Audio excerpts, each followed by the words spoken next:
काजल, यह है हमारी कहानी की मेन फीमेल लीड है। 23 साल की है। उसने अभी अभी MBA पूरा किया है और अब रिजल्ट का इंतज़ार कर रही है। उसके अपने सपने हैं, लेकिन अपने परिवार से भी बहुत प्यार करती है। उसके लिए परिवार सबसे पहले हैं। जब उसके परिवार ने उसकी शादी तय की तो उसने हाँ कह दी, लेकिन फिर कुछ ऐसा हुआ जिसकी उसने कभी सोचा भी नहीं था। अब देखना ये है कि वो अपने परिवार को चुनेगी या अपने कैरियर को। शिहान तेजवानी, ये है हमारी कहानी के मेन मेल लीड। 24 साल के हैं, अपनी पढ़ाई पूरी कर चुके हैं और अब खुद का बिजनेस शुरू करना चाहते हैं। लेकिन उसके पापा चाहते हैं कि वो फैमिली बिजनेस ज्वाइन करे, जो देश के टॉप बिजनेस में से एक है। इसी बीच इनकी मुलाकात काजल से होती है, जहां उनके पापा काजल से शादी करवाना चाहते हैं।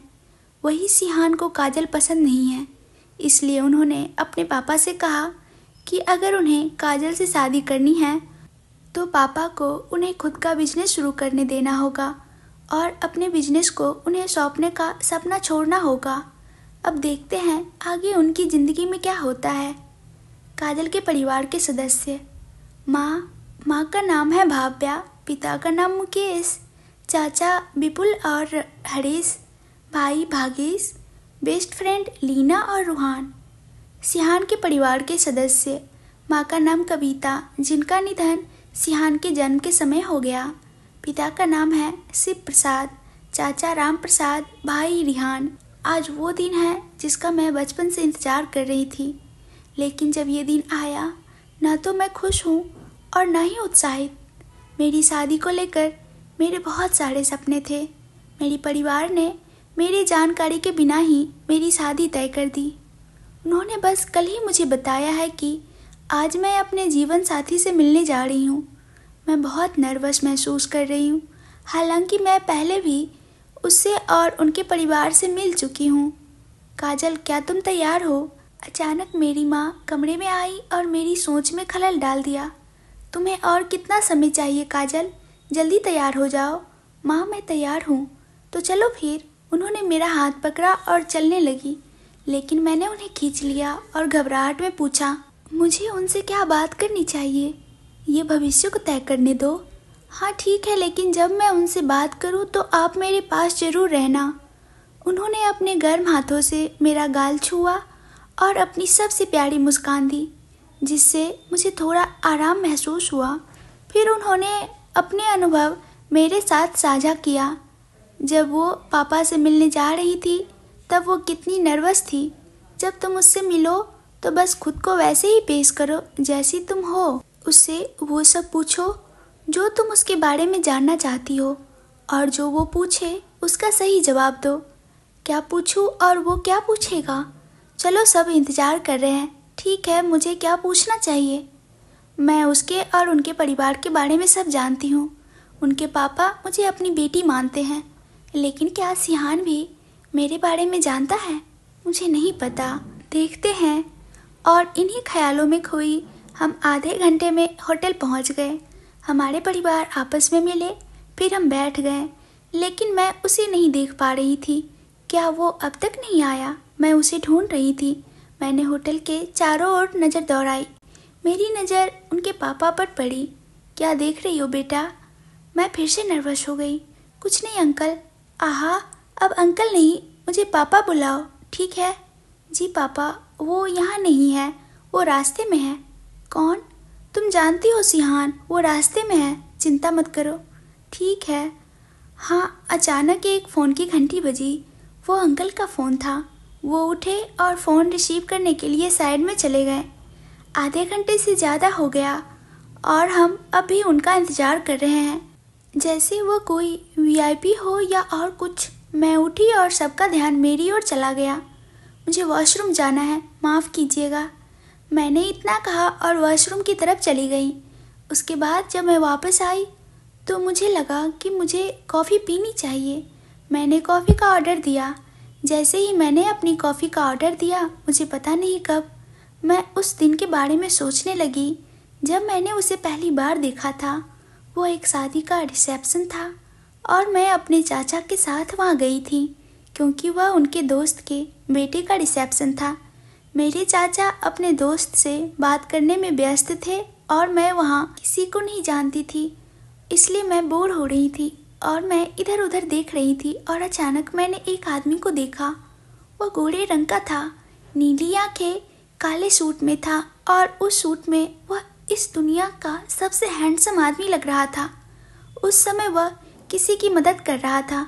मुझे सही से नहीं पता कि वहाँ क्या हो रहा था। मैं पूरी तरह से उनकी सोच में खोई हुई थी। तभी एक आवाज़ सुनाई दी। वह कॉफ़ी बॉय था। दरअसल मुझे चाय ज़्यादा पसंद है, लेकिन सिर्फ तब जब मेरी माँ बनाती हैं। मेरी कॉफ़ी तैयार थी और मैं उसे लेने काउंटर पर गई। कॉफ़ी लेने के बाद जैसे ही मैं मुड़ी, मैंने गलती से अपनी कॉफ़ी किसी पर गिरा दी।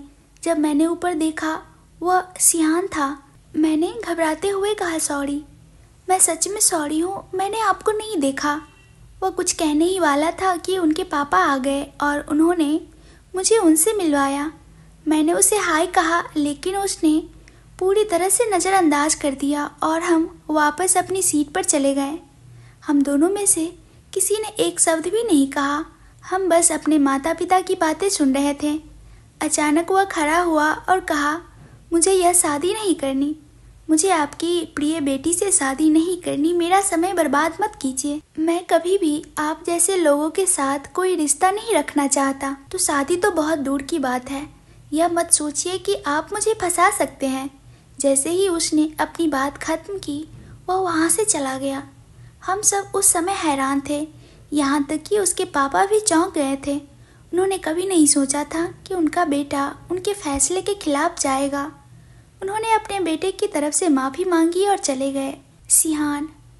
जैसे ही मैं उस होटल में दाखिल हुआ, मैंने एक लड़की को देखा। वह अपनी सोच में खोई हुई थी। मुझे नहीं पता कि वह क्या सोच रही थी, लेकिन वह मुस्कुरा रही थी। वह बहुत खूबसूरत थी और उसकी मुस्कान तो उससे भी ज़्यादा प्यारी थी। जब मैंने उसे देखा तो मैं खुद को खो बैठा। फिर वह अपनी कॉफ़ी लेने गई। मैंने उनका पीछा किया क्योंकि मैं उसके बारे में जानना चाहता था। उसने गलती से अपनी कॉफ़ी मुझ पर गिरा दी। मैं कुछ कहने ही वाला था कि पापा आ गए और उन्होंने मुझे उनसे मिलवाया। मुझे नहीं पता क्यों, लेकिन जब मुझे पता चला कि वह वही लड़की है, तो मुझे अजीब सा लगा। जब मैंने उसे देखा था तो मुझे लगा था कि वह अलग है, लेकिन वह भी उसी पैसे की लालची लड़की निकली। मैंने उसे नापसंद करना शुरू कर दिया और उस शादी के लिए मना कर दिया और वापस अपनी कार में चला गया। मैंने तेज रफ्तार में गाड़ी चलाई और घर पहुंचा। जैसे ही मैं अपने कमरे में जाने वाला था, किसी ने मेरा हाथ पकड़ लिया। वह पापा थे। उन्होंने मुझे मेरे कमरे में घसीटा और दरवाज़ा बंद कर दिया। उन्होंने गुस्से में कहा, तुमने ऐसा क्यों किया? हाँ, अगर तुम्हें इस शादी से समस्या थी तो पहले क्यों नहीं बताया? पापा रिलैक्स, पहले मेरी बात सुनिए। मुझे भी यही लगता है कि मैं यहाँ इसलिए हूँ, पापा ने ताने मारते हुए कहा। ठीक है, सुनिए, उसे मुझ में कोई दिलचस्पी नहीं है, उसे सिर्फ मेरे पैसे में दिलचस्पी है। उसे पता है कि मैं आपका इकलौता बेटा हूँ, तो भविष्य में आपकी सारी संपत्ति मेरी होगी। वह बहुत चालाक है, मैंने ठंडे लहजे में कहा। वो ऐसी नहीं है। क्या तुम्हें लगता है कि तुम्हारा पापा तुम्हारे लिए ऐसे पैसे की लालची लड़की चुनेगा? मैं आप पर भरोसा करता हूँ पापा, लेकिन आप उस लड़की को नहीं जानते। वह सिर्फ मासूम बनने का नाटक करती है, असल में वैसी नहीं होती। वे बस अपने मासूम चेहरे का फ़ायदा उठाना जानती हैं। तुम अपने पापा को क्या समझते हो? मैं बेवकूफ़ हूँ? मैं उसे 1 साल से जानता हूँ। मुझे असली इंसान को पहचानने की क्षमता है। ठीक है, मान लिया वह अच्छी लड़की है और मैं उससे शादी करूँगा, लेकिन मेरी एक शर्त है। मैंने रहस्यमयी लहजे में कहा।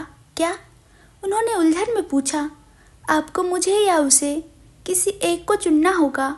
इसका क्या मतलब है सिहान? यह साफ है पापा कि मैं अपना खुद का बिजनेस शून्य से शुरू करना चाहता हूँ, लेकिन आप चाहते हैं कि मैं आपके बिजनेस में शामिल हो जाऊँ। सही कहा ना? तो आपके पास 2 विकल्प है। अगर आप मुझे चुनते हैं तो मैं आपके बिजनेस में शामिल हो जाऊँगा, लेकिन मैं उस लालची लड़की से शादी नहीं करूँगा। और अगर आप उसे चुनते हैं तो मैं उससे शादी करूँगा, लेकिन मैं अपना बिजनेस शुरू करूँगा और इस जगह को छोड़ दूँगा। चुनाव आपका है। पापा पूरी तरह से सदमे में और उलझन में थे। उन्हें विश्वास नहीं हो रहा था कि उनका बेटा उनके सामने इस तरह की शर्त रख सकता है। अब वह क्या चुनेंगे?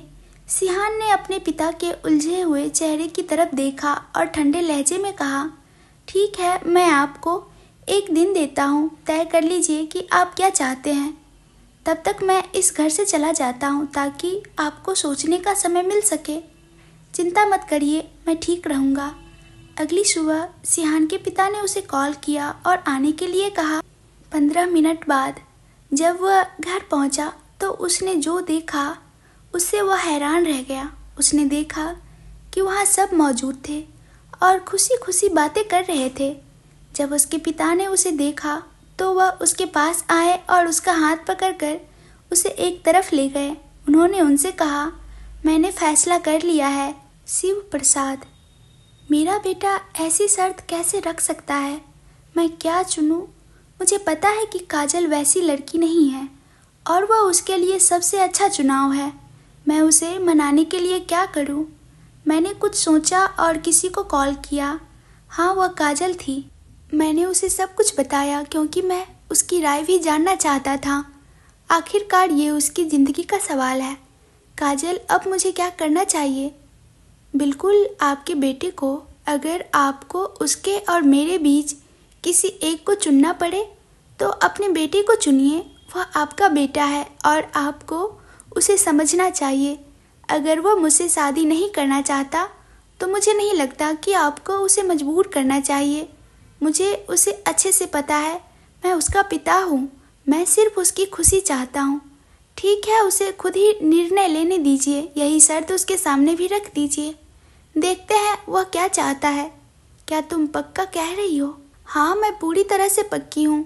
अगली सुबह मैंने सभी को अपने घर बुलाया। हम सब बातें कर रहे थे और अचानक मैंने उसे आते हुए देखा। जब उसने देखा कि यहाँ सब मौजूद है तो वह किसी तरह से हैरान था। मैंने उसकी प्रतिक्रिया को नोटिस किया। मैं उसके पास गया, उसका हाथ पकड़ा और उसे एक तरफ ले गया। मैंने फैसला कर लिया है। क्या फैसला किया है पापा? उसने उत्सुकता से पूछा। मैंने तय किया है कि मैं तुम्हें ही तय करने दूंगा कि तुम क्या चाहते हो। मैं दोनों ही स्थितियों में खुश हूँ। ये तुम्हारी ज़िंदगी है, जो चाहो फैसला करो, लेकिन वही शर्त तुम्हारे लिए भी लागू होती है। जैसे ही मैंने यह कहा वह पूरी तरह से चौंक गया। उसने कभी नहीं सोचा था कि यह शर्त इस तरह से उस पर भी लागू हो जाएगी। वह उलझन में था। मैं तुम्हें 2 घंटे देता हूँ, सोचो और मुझे बताओ कि तुम क्या चाहते हो। जैसे ही मैंने अपनी बात खत्म की वह वहाँ से चला गया।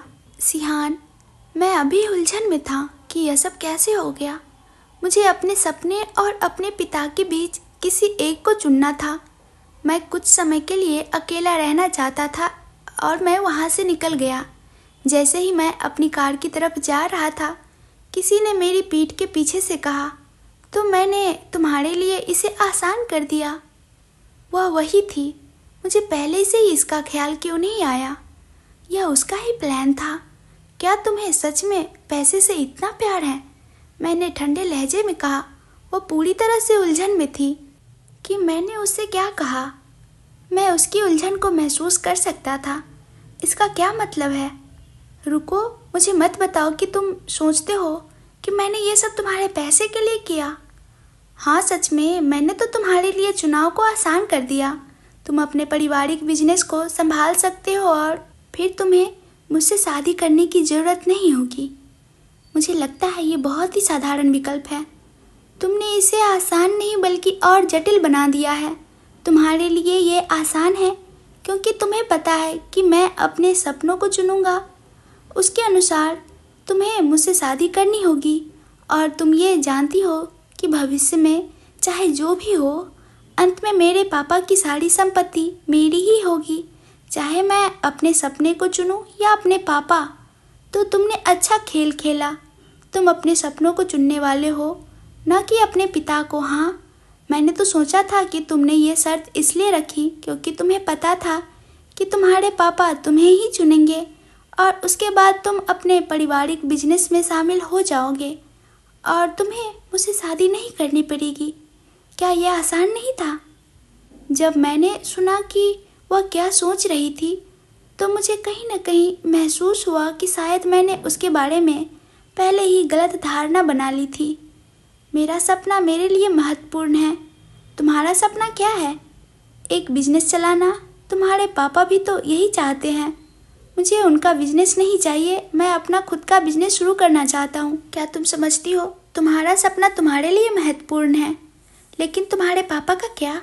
उन्होंने अपने सपने को त्याग इसलिए किया, लेकिन तुम नहीं कर सकते। मैंने सोचा था कि तुम एक पारिवारिक इंसान हो जो जानता है कि परिवार की रक्षा कैसे करनी है और उन्हें खुश कैसे रखना है। मुझे लगता है मैं गलत थी। ये सब जानने के बाद मुझे नहीं पता कि तुम क्या चुनोगे, लेकिन एक बात को लेकर बहुत स्पष्ट हूँ, मैं तुमसे शादी नहीं करना चाहती। जैसे ही उसने अपनी बात खत्म की वह अंदर चली गई। काजल, जैसे ही मैंने अपनी बात खत्म की मैं अंदर चली गई ताकि उन्हें अपने फैसले के बारे में बता सकूं। जब मैं अंदर गई तो मैंने देखा कि सब बहुत खुश थे। मैं इस खुशी को बर्बाद नहीं करना चाहती थी, लेकिन मेरे पास कोई और विकल्प नहीं था। मुझे ये करना था क्योंकि ये मेरी पूरी ज़िंदगी का सवाल था। मुझे आपसे कुछ कहना है। क्या? मेरे पापा ने हैरानी से पूछा। मेरे एग्ज़ाम्स में 86% आए हैं। सभी बहुत खुश हो गए और मुझे बधाई देने लगे। मुझे और भी कुछ कहना है। ठीक है, हम बाद में बात करेंगे। अभी तो सेलिब्रेट करने का समय है। नहीं, अभी। तुम्हें क्या चाहिए? मैं ये शादी नहीं करना चाहती। मैंने अपनी सारी हिम्मत जुटाकर ये बात कही। क्यों? मेरी माँ ने गंभीरता से पूछा। मुझे समझ नहीं आया कि क्या कहूँ। कुछ तो बोलो काजल। मैं जॉब करना चाहती हूँ और इस दुनिया को देखना चाहती हूँ, और अगर आप मुझे इस शादी के लिए मजबूर करेंगे तो मैं वापस यूएसए चली जाऊंगी। इसके बाद मैंने उन्हें बोलने का मौका नहीं दिया और मुड़कर जाने लगी। जैसे ही मैंने मुड़कर देखा, मैंने देखा कि सिहान मेरे पीछे खड़ा था। मैंने उसे नज़रअंदाज किया और जाने ही वाली थी कि तभी उसके पापा ने मुझे रोक लिया। काजल, क्या बात है? उसके पापा ने पहले ही सिहान को देखा और फिर अपनी नज़र मुझ पर टिका दी। क्या सिहान ने तुमसे कुछ कहा? और अगर कहा भी हो तो उसकी बात का बुरा मत मानो। अंकल, डैड, मैं तुम्हारा डैड हूँ। उन्होंने मुझे बीच में ही रोक दिया। मैं सिहान से शादी नहीं करने वाली हूँ, इसलिए आप मेरे डैड नहीं हैं। उस वक्त मैं नीचे देख रही थी। सिहान ने कुछ नहीं कहा, बस मैं अपने लिए कुछ कहना चाहती थी। ठीक है, अभी शादी मत करो, लेकिन मुझे तुम्हारा वादा याद दिलाने दो। मैंने सर उठाया। मुझे याद दिलाने की ज़रूरत नहीं है। मुझे याद है, मैं कल से ऑफिस ज्वाइन कर लूँगी। फिर मैं भागकर बाहर चली गई, लेकिन फिर भी अंकल की आवाज़ सुन सकती थी। उसे सिहान से शादी के लिए मजबूर मत करो। ये उसकी ज़िंदगी का सवाल है। उसे कुछ समय दो, मैं उसे समझाने का तरीका ढूंढ लूँगा। उसके पापा ने मेरे परिवार से कहा। फिर वे मुझे घर ले आए और मुझसे कुछ नहीं पूछा। मुझे समझ में नहीं आ रहा था कि वे कुछ पूछ क्यों नहीं रहे, लेकिन कुछ समय बाद मुझे राहत महसूस हुई। सिहान, मैंने कभी नहीं सोचा था कि वो ऐसा कर सकती है। मुझे सच में लगता है कि मैंने उसे गलत समझा था। तुम कल से कंपनी ज्वाइन करने जा रहे हो। लेकिन डैड, कोई लेकिन नहीं, यह एक आदेश है। अगली सुबह मैं ऑफिस में समय पर पहुंचा। सभी मेरे स्वागत के लिए वहां मौजूद थे। मेरे डैड ने सबका परिचय करवाया। फिर मैं अपने ऑफिस के रूम में चला गया और अपने काम में व्यस्त हो गया। अचानक एक ख्याल मेरे मन में आया। काजल भी तो आज से ऑफिस ज्वाइन कर रही है। अनजाने में ही मैं उसे देखने के लिए बाहर निकल गया, लेकिन मुझे वह कहीं नहीं मिली। मैं उलझन में था। मैं उसे कॉल करना चाहता था, लेकिन मुझे याद आया कि मेरे पास उसका नंबर ही नहीं। मैंने अपने असिस्टेंट को उसे ढूंढने के लिए कहा और वापस अपने कमरे में चला गया। कुछ मिनट बाद मेरा फ़ोन बजा। मैंने फ़ोन उठाया। वह मेरा असिस्टेंट था। क्या तुम्हें पता चला? वह यहाँ क्यों नहीं है? सर, काजल का एक्सीडेंट हो गया है और वह अभी भी अस्पताल में है। क्या? कौन से अस्पताल में? मैं आ रहा हूँ, सिटी हॉस्पिटल। मैंने कॉल कट कर दी और जल्दी से अस्पताल की ओर दौड़ पड़ा। सिहान, जैसे ही मैंने सुना कि काजल का एक्सीडेंट हो गया, मुझे ऐसा महसूस हुआ जैसे मैं कुछ खोने वाला हूँ। मैं जितनी तेज़ी से हो सके दौड़ा और अपनी गाड़ी चलाकर अस्पताल पहुँचा। मैंने रिसेप्शनिस्ट से उसके बारे में पूछा, जबकि वह फ़ोन पर बात कर रही थी। एक्सक्यूज़ मी, उसने मुझे नज़रअंदाज कर दिया और अपनी कॉल में व्यस्त रही। मैंने डेस्क पर हल्के से नॉक किया, लेकिन फिर भी कुछ नहीं। मैंने उसका फ़ोन छीन लिया और कहा, मैं कुछ पूछ रहा हूँ, क्या आप ध्यान दे सकती है? काजल तलरेजा किस कमरे में है? उसने तुरंत चेक किया। माफ़ कीजिए सर, हमारे पास इस नाम का कोई मरीज नहीं है। क्या यहाँ कोई एक्सीडेंट केस आया है? शायद आप उस लड़की की बात कर रहे हैं जो इमरजेंसी ऑपरेशन रूम में है, पीछे से किसी ने कहा। मैंने मुड़कर उसकी तरफ देखा और पूछा, कैसी है? वह क्रिटिकल स्टेज में है, उसने बहुत ज़्यादा खून खो दिया है। वह कहाँ है? क्या आप उसके रिश्तेदार हैं? हाँ, मैं उसका मंगेतर हूँ, कृपया मेरे साथ आइए। मैंने उसके पीछे पीछे चला गया। मैंने देखा कि 2 नर्सें ऑपरेशन के रूम से एक बॉडी बाहर निकाल रही थी। जैसे ही मैंने उसे देखा, मैं आगे बढ़ा। आप उसे कहाँ ले जा रहे हैं? वह मर चुकी है। हम उसके परिवार को सूचित करने की कोशिश कर रहे हैं। क्या आप उसके परिवार से हैं? मैं हैरान था, मैं कुछ बोल नहीं पाया। यह उसके मंगेतर है। यह नहीं हो सकता, यह नहीं। मैं रोने ही वाला था। मुझे समझ नहीं आ रहा था कि मैं ऐसा क्यों महसूस कर रहा हूँ। तभी मैंने एक जानी पहचानी आवाज़ सुनी। तुम यहाँ क्या कर रहे हो सिहान? जब मैंने उसकी आवाज़ सुनी तो मुझे बहुत राहत महसूस हुई, क्योंकि मुझे समझ आ गया कि मैंने गलती से उस लड़की को काजल समझ लिया था। मैंने अपनी आंखें बंद की और गहरी सांस ली। मैंने अपने इमोशंस को कंट्रोल किया और उसके सामने मुड़ा। जब मैंने देखा कि वह ठीक है तो मुझे अंदर से खुशी महसूस हुई। फिर मैंने उस आदमी को देखा जो उसे सहारा दे रहा था ताकि वह ठीक से खड़ी रह सके। मुझे नहीं पता यह क्या सोचकर मैं वहाँ गया और उसे दुल्हन की तरह गोद में उठा लिया। तुम यहाँ क्या कर रहे हो? मुझे नीचे उतारो। मैंने उसे अनदेखा किया और अपनी कार की तरफ बढ़ गया। मुझे नीचे उतारो। चुप रहो। हम पार्किंग में पहुँचे। तभी मुझे एहसास हुआ कि वह आदमी हमारा पीछा कर रहा था। मैं उसे कार की सीट पर बिठाने ही वाला था और दरवाज़ा बंद करने ही जा रहा था, तभी अचानक वह लड़का बोल पड़ा, तुम उसे कहाँ ले जा रहे हो और तुम कौन हो? असल में छोड़ो, मुझे जानना भी नहीं। मैं उसे छोड़ दूंगा। तुम्हें तकलीफ़ उठाने की ज़रूरत नहीं। भाई, तुम्हें उसकी ज़रूरत नहीं है। मैं काजल को घर छोड़ दूंगा और वह मेरे लिए तकलीफ़ नहीं है। मैंने काजल की ओर हैरानी से देखा और उससे पूछा, क्या तुम एक दूसरे को जानते हो? हाँ, वह मेरा दोस्त है, काजल ने कहा। मैंने उस लड़की की ओर देखा। जब उसने मुझे अपनी ओर देखते पाया तो वह बोला, हाँ, यह मेरी दोस्त है। तुम दोनों यहाँ क्या कर रहे थे? मैं काजल से पूछा। उसने मेरी जान बचाई और मुझे अस्पताल पहुँचाया। अब चलो, मुझे घर जाना है, उसने कहा। वह लड़का बैठने ही वाला था, लेकिन मैंने उसे रोक दिया और खुद काजल के बगल में बैठ गया। वो दोनों मुझे हैरानी से देख रहे थे। बैठो, मैंने कहा और खाली जगह पर थपथपाया। तब वह अंदर आ गया। ड्राइवर ने गाड़ी चलाना शुरू किया। क्या हुआ? तुम्हारा एक्सीडेंट कैसे हुआ? मैं सड़क पार करने ही वाली थी कि अचानक एक कार मेरे सामने आ गई। मैं पूरी तरह से चौंक गई और समझ नहीं आया कि क्या करूं। तभी किसी ने मुझे पीछे खींच लिया और वह मैं था। मैंने उसकी जान बचाई। वह लड़का बीच में बोल पड़ा। मैंने उसकी बात पर ध्यान नहीं दिया। उसके बाद पूरी सवारी चुपचाप गुजरी। हम घर पहुँचे। वह लड़का काजल की मदद करने ही वाला था। मैंने यह देखा और उससे पहले ही उसकी मदद करने पहुँचा। मैंने काजल को फिर से गोद में उठा लिया और बिना उसे कुछ कहने का मौका दिए चल पड़ा और लिफ्ट में प्रवेश किया। लिफ्ट घर पर रुकी। दरवाज़ा काजल की माँ ने खोला। वह हमें इस हालत में देखकर चौंक गई।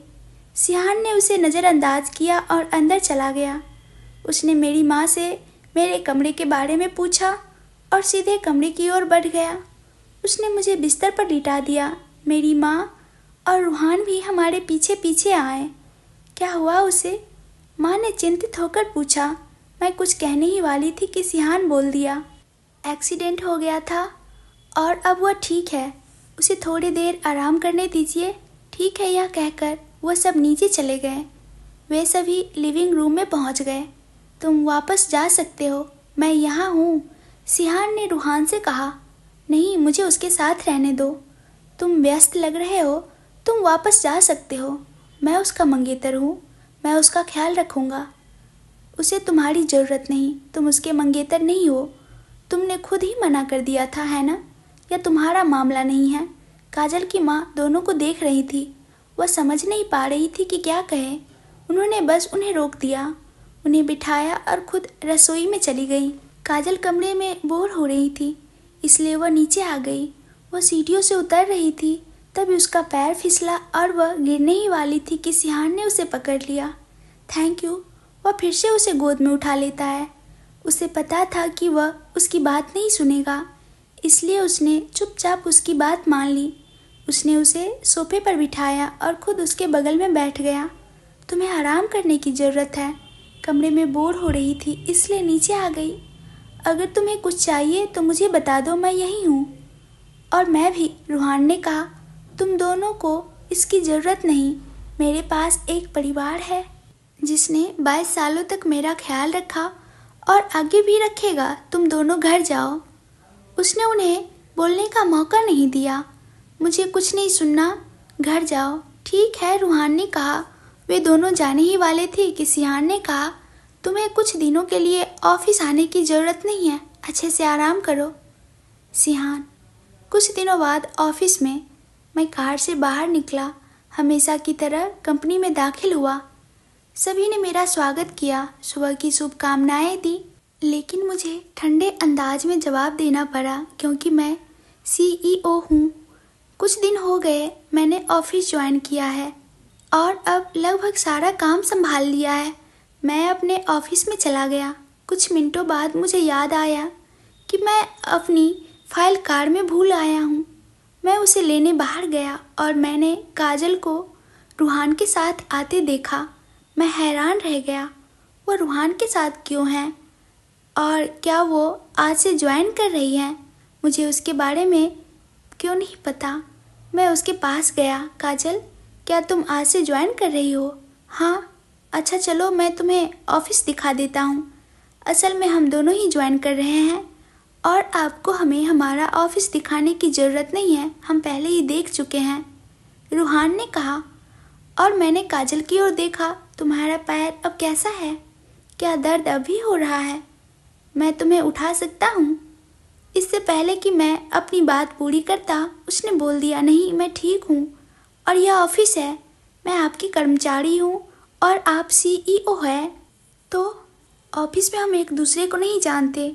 रिश्तों को एम्प्लॉयर और एम्प्लॉई की तरह ही रखें। बाय। अगर तुम्हें किसी चीज़ की ज़रूरत हो तो बेझिझक पूछ लेना, मैंने कहा और उसने सर हिलाया और फिर रूहान के साथ अपनी अपॉइंटमेंट डेस्क की तरफ चली गई, जो सौभाग्य से मेरी ही फ्लोर पर थी। मैं उसे जाते हुए देखता रहा। मैं नीचे फाइल लेने गया। उसके बाद मैंने अपने पापा को कॉल किया। पापा, क्या आपने रूहान को ऑफिस में आने की अनुमति दी है? हाँ, क्या इसमें कोई समस्या है? हाँ, उसने इंटरव्यू नहीं दिया है, हो सकता है कि वो काबिल ना हो। ओह, मैंने खुद काजल और रूहान दोनों का इंटरव्यू लिया था और वो सबसे बेस्ट है। काजल की तरह ही दोनों ने एक ही कॉलेज से पढ़ाई की है।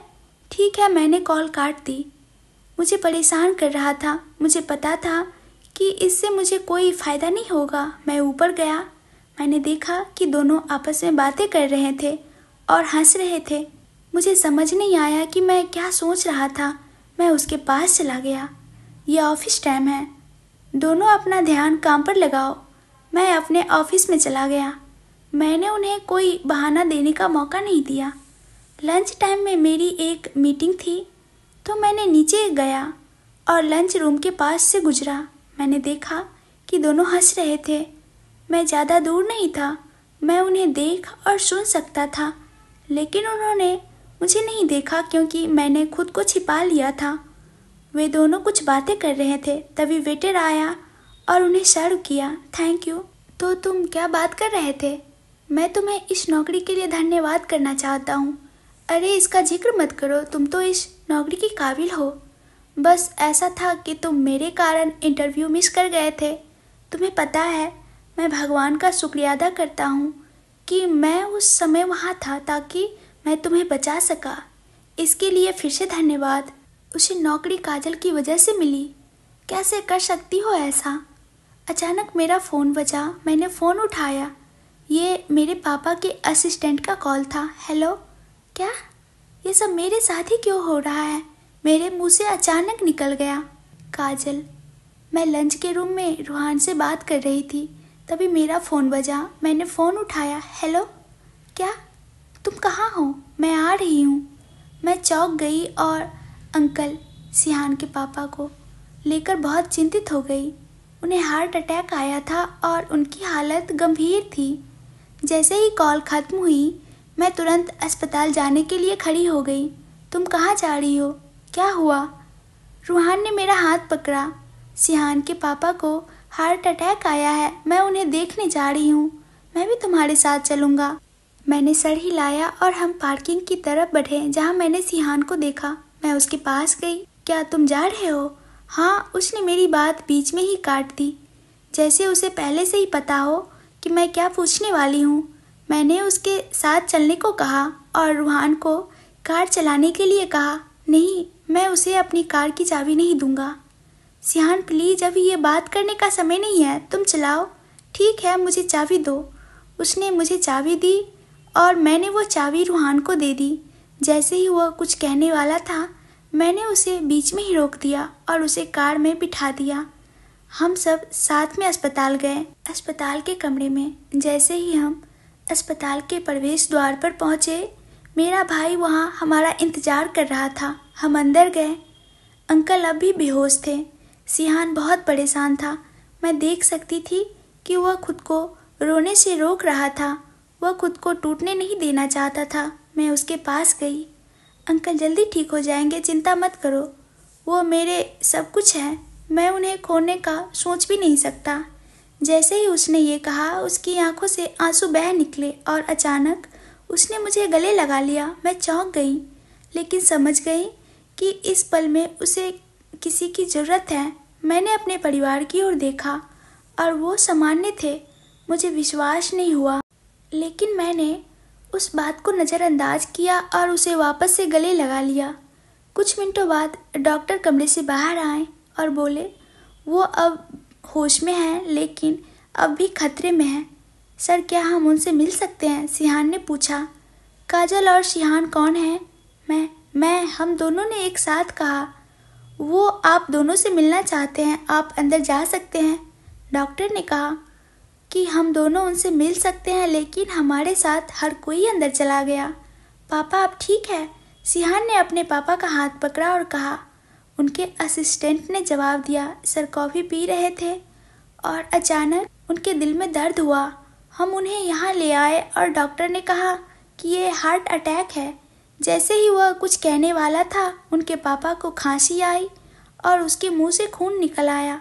सिहान, क्या तुम मेरी आखिरी इच्छा पूरी करोगे? प्लीज़ बेटा, आपने पापा से हाँ कहो। मुझे ये सब बहुत जाना पहचाना सा लग रहा था। ऐसा लग रहा था जैसे कोई टीवी ड्रामा चल रहा हो। हाँ पापा, मैं आपकी इच्छा पूरी करूँगा, बताइए। मैं चाहता हूँ कि तुम काजल से शादी कर लो। हम दोनों हैरान थे। पहले हमने अंकल को देखा, फिर एक दूसरे को। क्या? फिर से हम दोनों ने एक साथ कहा। सिहान, मैं पूरी तरह से चौंक गया था जब मेरे पापा ने हमसे शादी करने के लिए कहा, लेकिन ना जाने क्यों मुझे अच्छा भी महसूस हो रहा था। ऐसा लग रहा था जैसे मैंने कुछ जीत लिया हो, लेकिन वो खुशी बस कुछ पलों की ही थी, क्योंकि मैं नहीं कर सकती। सच में मैं नहीं कर सकती, काजल ने कहा और फिर वो वहाँ से भाग गई।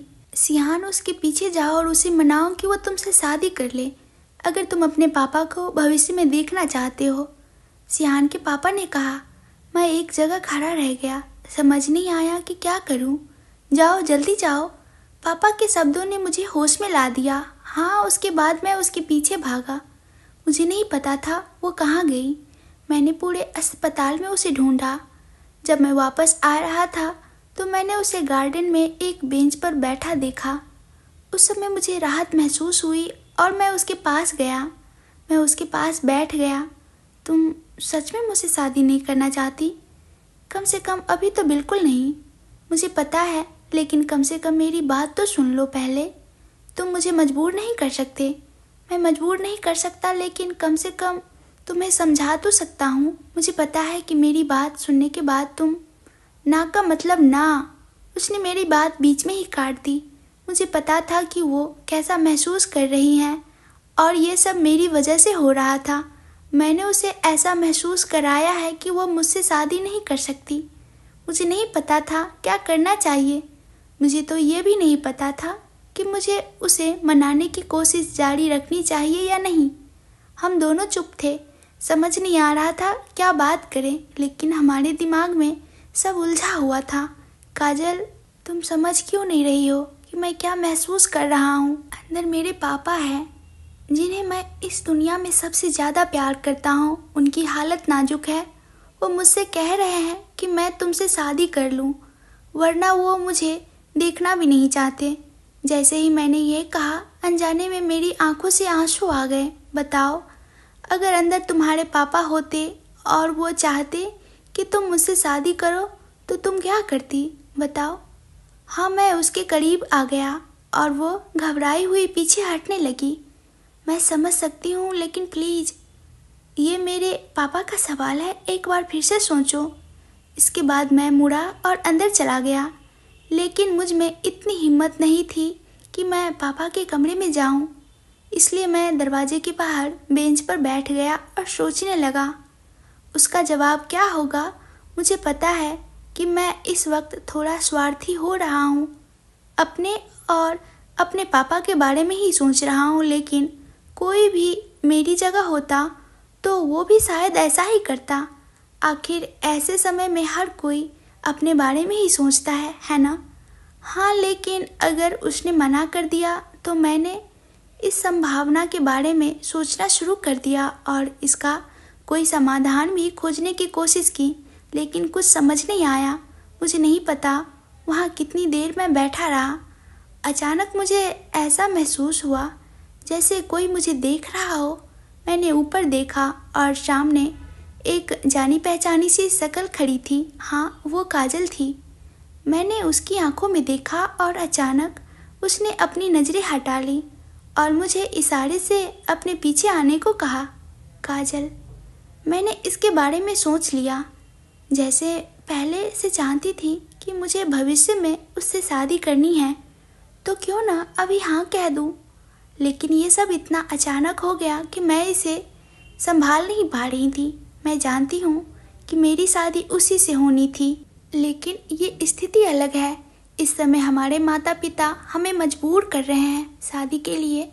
वो मुझसे शादी के लिए तैयार है क्योंकि उसे उसके पापा ने मजबूर किया है, लेकिन असल में वो मुझसे शादी नहीं करना चाहता और मैं भी इस तरह की शादी नहीं चाहती। लेकिन अगर मेरे पापा होते तो मेरा फैसला क्या होता? मैं भी बिना सोचे समझे हाँ कह देती। मैं स्वार्थी नहीं बन सकती।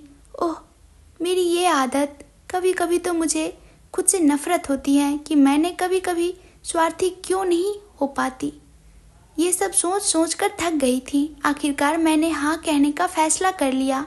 मैं बेंच से उठी और अस्पताल के कमरे की ओर बढ़ी। जब मैं कमरे के पास पहुंची तो मैंने देखा कि सियान बेंच पर बैठा कुछ सोच रहा था। जैसे ही उसने ऊपर देखा, उसने मुझे देखा। मैं उससे अकेले में बात करना चाहती थी, इसलिए मैं कॉरिडोर की आखिरी में चली गई जहाँ कोई नहीं था। मैंने उसे भी इशारे से बुलाया। वो मेरे पीछे पीछे आया और हम एक किनारे पर पहुँच गए। मैंने उसे 2-3 सेकंड के लिए देखा और फिर अपनी नज़रें दूसरी ओर मोड़ ली। मैं सोच लिया है। मैं उस वक्त इतनी नर्वस थी कि बोल नहीं पा रही थी।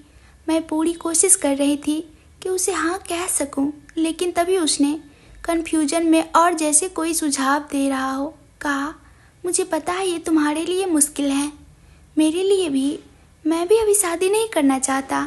जैसे तुम नहीं चाहती हो तो क्यों ना कुछ ऐसा करे जैसे कि एक कॉन्ट्रैक्ट मैरिज कर ले, सिर्फ 6 महीने के लिए। क्या?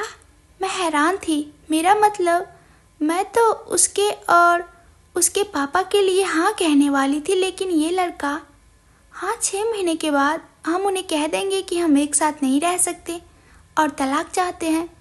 इससे आसान हो जाएगा, है ना? मैं कुछ समय के लिए बिल्कुल हैरान थी और मुझे इस बारे में सोचने के लिए थोड़े समय की ज़रूरत थी। मेरा मतलब ये असल ज़िंदगी है भाई, ना कि कोई टीवी ड्रामा जहाँ तुम कॉन्ट्रैक्ट मैरिज कर सकते हो। सच में? मतलब क्या दिमाग पाया है इसने? तुम्हें टीवी ड्रामा देखना बहुत पसंद है ना? मैंने व्यंग्यात्मक लहजे में कहा। बिल्कुल, वरना ऐसी स्थिति का ऐसा हल कोई और सोच भी नहीं सकता। वाह, मैं तुम्हारे महान दिमाग की तारीफ करती हूँ। सैल्यूट। हाँ, क्या तुम अपनी ये बकवास बातें बंद करोगे? बकवास? तुम्हें ये बकवास लग रहा है? बकवास तो तुम हो, मैंने गुस्से में कहा। ओह, तो क्या तुम्हारे पास कोई और आइडिया है? हम दोनों एक दूसरे को घूर रहे थे। मैं शादी के लिए मान तो गई थी, लेकिन ये आदमी वाकई बहुत स्वार्थी है। अब मैं कैसे कहूँ कि मैं सच में शादी के लिए तैयार हूँ? मेरा मतलब, मेरी भी तो खुद की इज्जत है। मेरे पास कोई और विकल्प नहीं था, इसलिए आखिर में मुझे हाँ कहना ही पड़ा। ठीक है, अच्छा चलो। कहाँ? डैड के कमरे में। और फिर मैंने उनका पीछा किया। हम दोनों कमरे में दाखिल हुए और देखा कि सिहान के पापा सो रहे थे। हमने उन्हें डिस्टर्ब न करने का फैसला किया और वापस मुड़ने लगे। तभी उनके पापा बोले, सिहान, काजल, आओ। वो उठने की कोशिश कर रहे थे, लेकिन उनकी कमजोरी के कारण सिहान ने उनकी मदद की। क्या तुम दोनों ने इस बारे में फैसला कर लिया है? हाँ हाँ, हम दोनों ने एक साथ कहा। हमारा जवाब सुनकर वो बहुत खुश हुए। मुझे तुम दोनों पर गर्व है। आओ मेरे बेटे, अपने पापा को एक बड़ा सा हक दो। फिर उन्होंने एक दूसरे को कसकर गले लगाया। पापा को अचानक कुछ याद आया और उन्होंने मेरी ओर देखा। आओ, मैं भी उनके साथ शामिल हो गई। अब कैसा महसूस कर रहे हो अंकल? अंकल? मैं अब तुम्हारा डैड हूँ, मुझे डैड कहो। अब तुम मेरी बेटी हो। तुम दोनों मेरे लिए एक जैसे हो। और अगर ये तुम्हें तंग करे तो मुझे बताना, मैं उसे डांटूंगा भी और पीटूंगा भी। ठीक है? ठीक है डैड। जहाँ तक मेरी तबीयत की बात है, तुम्हारा जवाब सुनकर मैं बहुत अच्छा महसूस कर रहा हूँ। हमारे शादी के लिए राजी होने की बात सुनकर सब बहुत खुश थे।